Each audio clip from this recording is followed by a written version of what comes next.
topics covered in this lecture. In this video lecture, you'll learn how to format cells conditionally using color scales. You will also learn how to create customized color scales using new formatting rule dialog box. In this video tutorial, we shall learn how you can format cells using color scales. In this worksheet, you see there are 3 ranges here.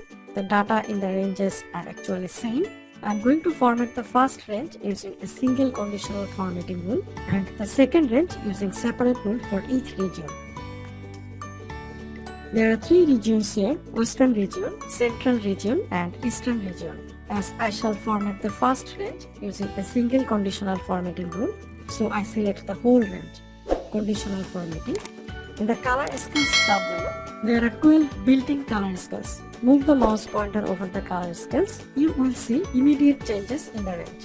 First one is green, yellow, red color scale. So the highest value will be colored as green, the lowest value will be colored as red, and the midpoint values will be colored as yellow. In this range, the highest value is 225732. So the background color of this value in the range is green.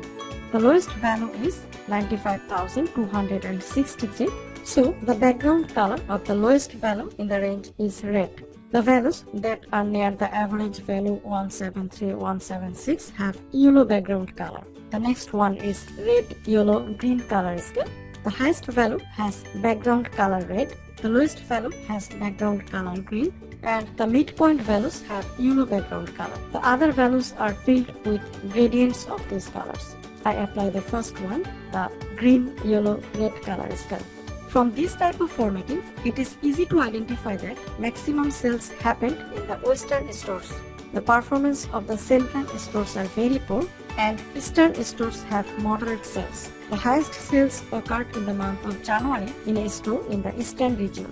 With this type of whole range color scaling, you cannot compare the sales within a single region. You can just compare the sales over the whole range. To compare sales within a range, I select the Western region, then conditional formatting, color scales, and select green, yellow, red color scale. You see, you can now compare the sales within the Western region. The highest sales occurred in the month of October for Western region. I select a cell within the Western region, click on the Format Painter tool.